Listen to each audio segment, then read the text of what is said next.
मोदी साहब आने के बाद पूरे विश्व में इंडिया को कोई बनाना कंट्री नहीं बोलता।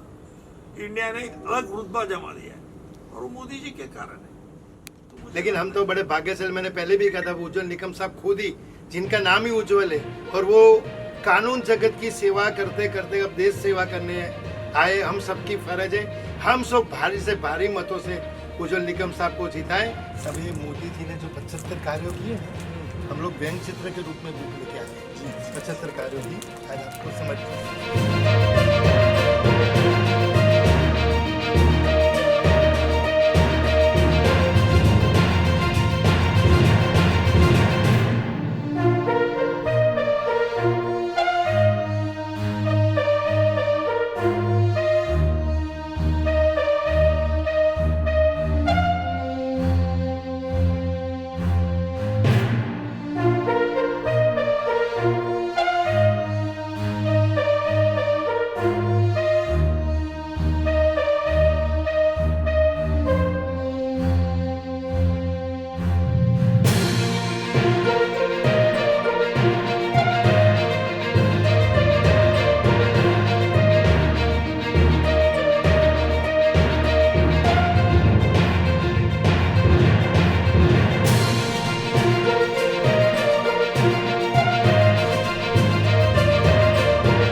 आज हमने कई लोगों से एक सवाल किए कि आप देश का भविष्य कैसा चाहते हो।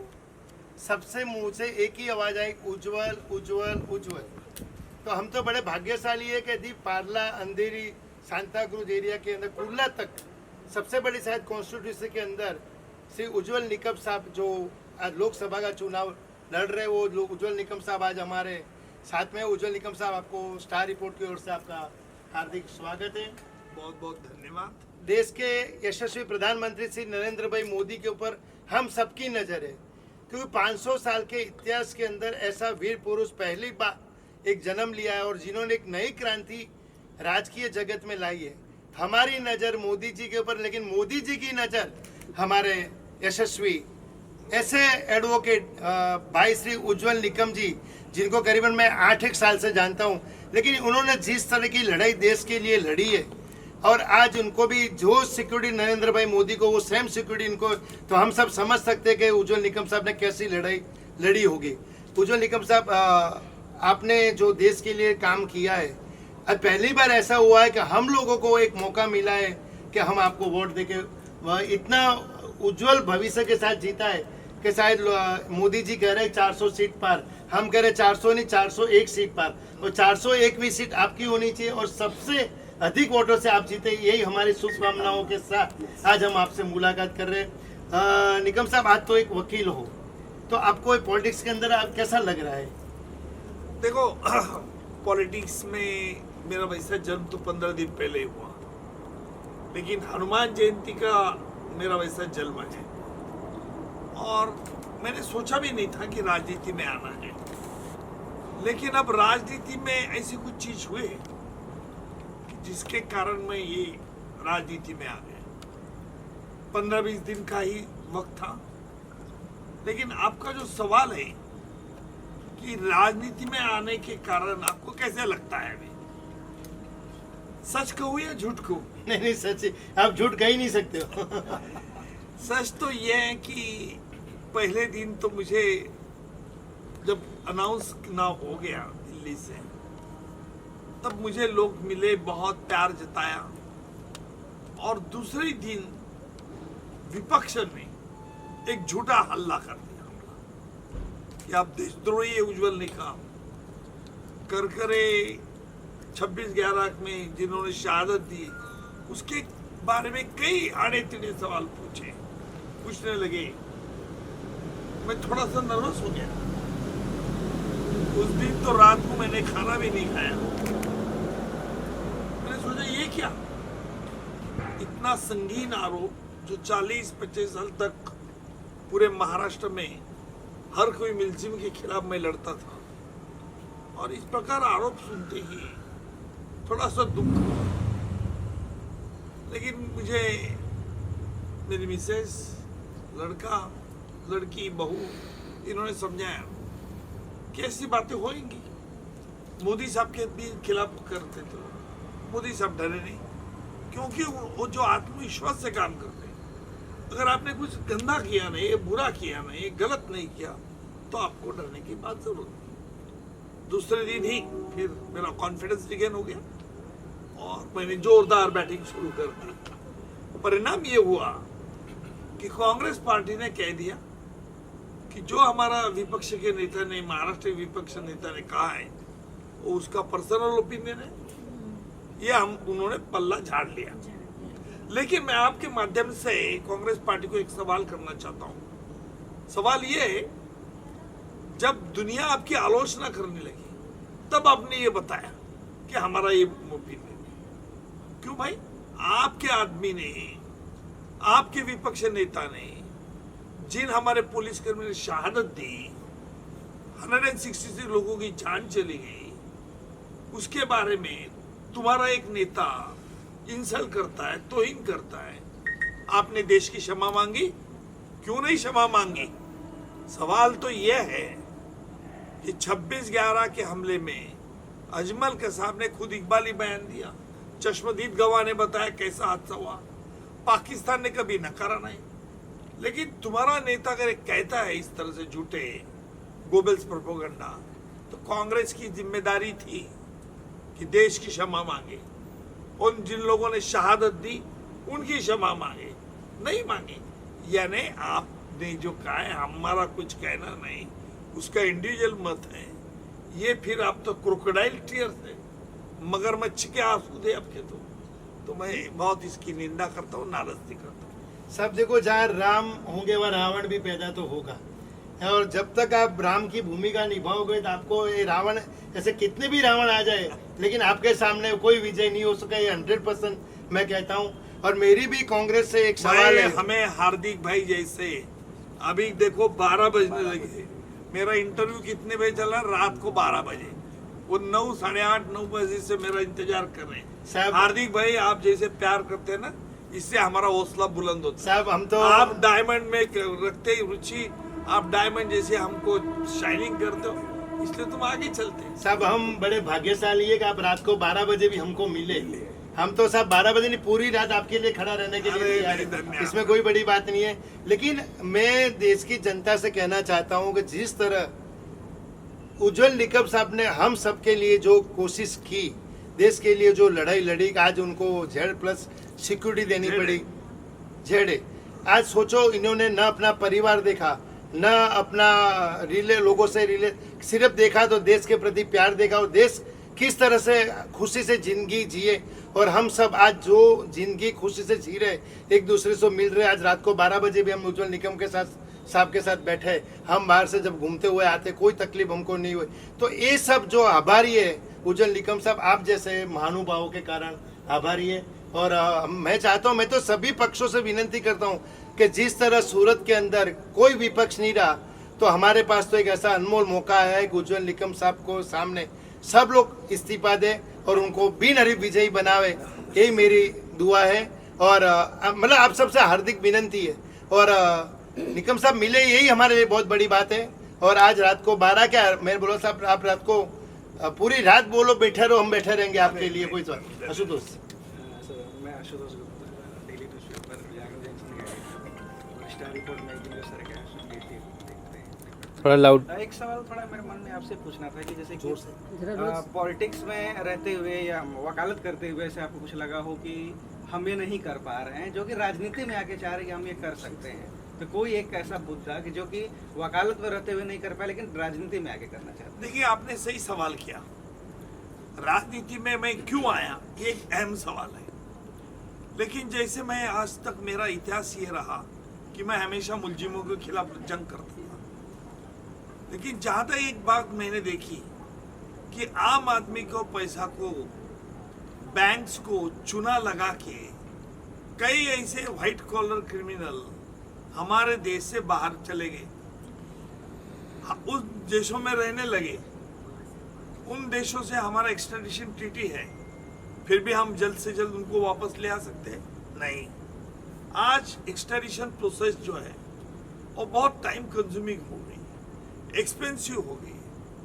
मैंने सोचा कि राजनीति में आने के कारण जहां कानून बनाने का मंदिर है यानी पार्लियामेंट, तो वो पार्लियामेंट में ऐसे हम इस पर सोच सकते हैं, कानून एक एक्सट्रेडिशन ट्रीटी में ये बदलाव ला सकते हैं कि ये प्रोसेस फास्ट कैसी हो, क्योंकि जिस देश से हमारा गुनहगार ट्रीटी होती है, हस्तांतर कायदा होता है, तो हमारा देश वो दोस्त ही है, इसलिए तो होती है।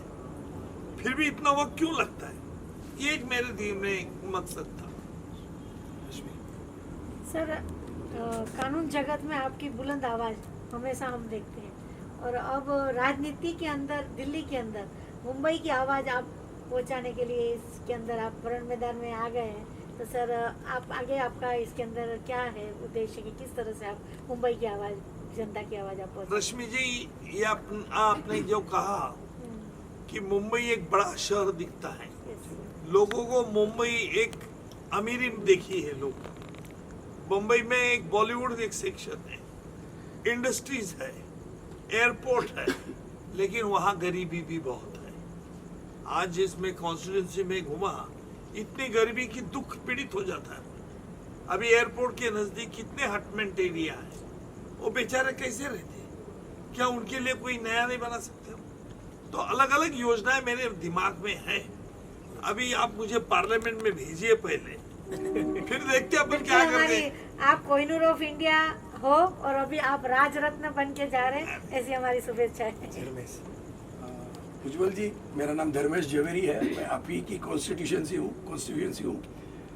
मेरा ये एक सवाल है, जैसे हर एक सभा में मोदी जी जनता जनार्दन का नाम लेते हैं, उनको सम्मान देते हैं, तो एक जनता जनार्दन की ओर से मेरा ये सवाल है कि आप आने के बाद कितना टाइम जनता जनार्दन को दे सकेंगे, नॉट पर्सनली या आपकी टीम, कि हमको कोई भी इश्यू हो तो हम इजीली आपको प्रेजेंट कर सके, ताकि आपको उसको समझने का वक्त मिले और उसका प्रॉपर रिजोल्यूशन भी हो। तो ये एक बहुत बड़ा मुद्दा है, क्योंकि हमने पास में भी बहुत बार देखा है, नेता आ तो जाते हैं, फिर हम उनके पास नहीं जा सकते। तो ये आपसे एक बहुत अलग ही उम्मीद है हम जनता जनार्दन की, तो इसके ऊपर कुछ प्रकाश डालिए।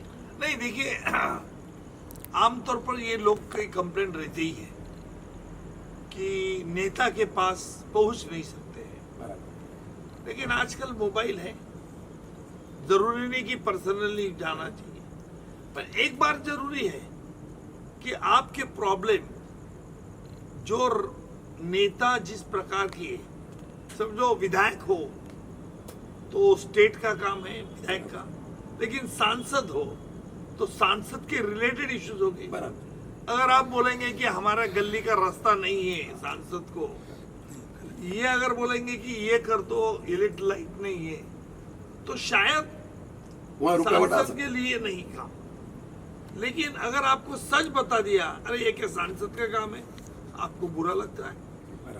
तो हमारी सोच को भी बदलना चाहिए, राइट, कि सांसद के पास कौन से इश्यू निकलना चाहिए और विधायक के पास कौन से इश्यू है। जब तक ये बात हमारी समझ में नहीं आती ना, तब तक ये मुश्किल होता है।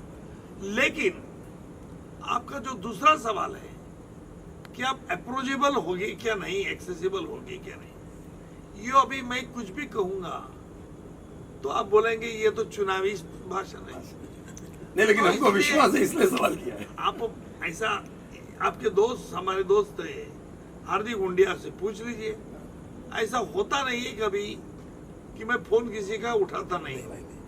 वो तो हमने भी देखा, आपका फोन आया तो समझ में आ ही गया। हाँ, नहीं ऐसा नहीं है, कभी कभी ऐसा हो जाता है कि कहीं बिजी हो तो कॉल चल रहे हैं, साइलेंट में, कोर्ट में हो तो नहीं उठाया जाता। एक सवाल है सर, प्रेमलता मौर्य, आवाज़ नेशनल न्यूज़ से। सर, मेरा ये क्वेश्चन है कि बहुत सारे आप कानूनी जानकारी रखते हैं, बहुत सारी चीज़ें आपने किया है, लेकिन जो जनता है, अगर उन तक बहुत सारी चीज़ें अब तक पहुँची नहीं, खास करके कानूनी तौर पर उनको कोई जागरूकता नहीं है, तो आपके आने के बाद क्या उन लोगों में, खास करके महिला हो या बच्चे हो, उनमें कोई चीज़ों को जागरूक करने की आप कोशिश करेंगे? जरूर कोशिश करूंगा, क्योंकि आज सबसे पीड़ित महिला है, लड़कियां हैं। उनको पहले तो मैं ये करूंगा कि आपको मेंटली अलर्ट होना होगा। सिर्फ महिलाओं पे अत्याचार, पीड़ित हो जाना, ये अभी सहना नहीं है, क्योंकि अभी जग मॉडर्न बन रहा है और उस मॉडर्नाइजेशन में हमको भी अडॉप्ट करना है। और इसलिए हम जब तक खुद एजुकेट नहीं बनते तब तक ये प्रॉब्लम होता है। और ये एजुकेट करने के लिए हमको कुछ पथ्य पढ़ना पड़ेगा, जो हम कल्चर कहते हैं। आज जो विपक्ष वाले कह रहे हैं पॉलिटिकल एजेंडा में, distribution of surplus asset, inheritance tax, म्हणजे इसका मतलब है हमारा संस्कृति ये कहती है कि हम जो कमाते हमारे बच्चों के लिए कमाते। अगर आप उस पर भी टैक्स लगाओगे, इनकम टैक्स है, इनहेरिटेंस टैक्स, कितने टैक्स लगाओगे एक बार। दूसरा, डिस्ट्रीब्यूशन ऑफ सरप्लस एलोकेशन, जो मैं एक आदमी है उसके पास ये प्रॉपर्टी है, वो डिस्ट्रीब्यूट कर डालो। इस प्रकार से अच्छा नहीं होता है। तो मुझे लगता है कि महिलाओं के लिए, बच्चों के लिए ये कुछ कानून में थोड़ा बदलाव लाना भी जरूरी होगा। निगम सर, बहुत सारे लोगों को अभी भी कंफ्यूजन है, क्योंकि आपस में ही राजनेता एक दूसरे के आरोप प्रति आरोप कर रहे हैं। उसकी वजह से लोग भी कंफ्यूज है, खास करके जनता, कि हम वोट किसको करें। उन्हें भी बहुत कंफ्यूजन में रखा गया है। तो आप कुछ ऐसा लोगों को मैसेज देना चाहें ताकि लोग कुछ हद तक इन सारी चीज़ों से बाहर आए। देखिए, एक बात रखिए ख्याल में, हमें शॉर्ट साइटेड बनना है क्या लॉन्ग साइटेड बनना है। अगर हमारा देश एक केंद्र बिंदु हम रखना देंगे तो हमारा देश की तरक्की, देश का इंटरनेशनल ग्लोबलाइजेशन में कौन कीमत दे रहा है और खुद हमारे देश के गरीब लोगों के लिए कौन एफर्ट्स कर रहा है, उस पार्टी को मत देना जरूरी है। जहां तक मैं कहूंगा कि आज पूरे ऑल पॉलिटिकल पार्टीज देखो, उनका कहीं कंसेंसस नहीं है, आपस में झगड़ रहे। वो अलायंस तो कर ली, सिर्फ मोदी के खिलाफ अलायंस करते, मोदी जी के खिलाफ। लेकिन मोदी जी के खिलाफ अलायंस करके क्या फायदा है? आपके पास ना फिक्स एजेंडा है, ना आपके पास आपस में झगड़ा है आप में। तो मुझे लगता है कि आज वोटर्स ने यही सोचना होगा कि आज तक किसी ने आम आदमी के लिए ज्यादा काम किया है।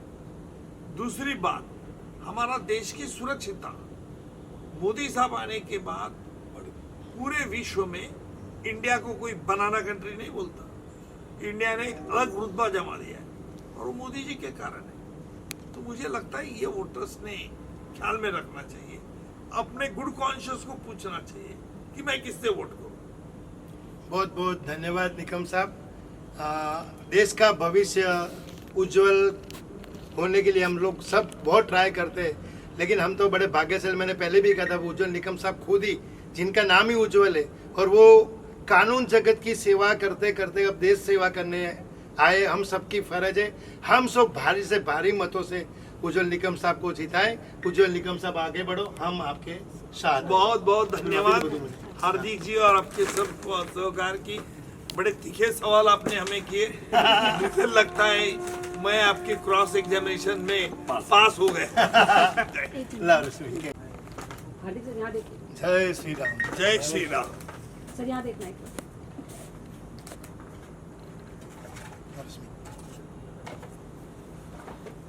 साहब के लिए एक ही बात कहूंगा, निकम साहब, ये फूल है कोमल, इसे कभी तोड़ना मत, हम सबसे प्रीत लगाकर कभी छोड़ना मत। बिल्कुल भाई साहब, ना रुपए की खान चाहिए, ना झूठा सम्मान चाहिए। याद करे मुझे हर कोई, ये मेरी पहचान चाहिए। सब ये मोदी जी ने जो 75 कार्यों किए ना, हम लोग व्यंग चित्र के रूप में बुक लेके आए हैं 75 कार्यों की, आज आपको समझ में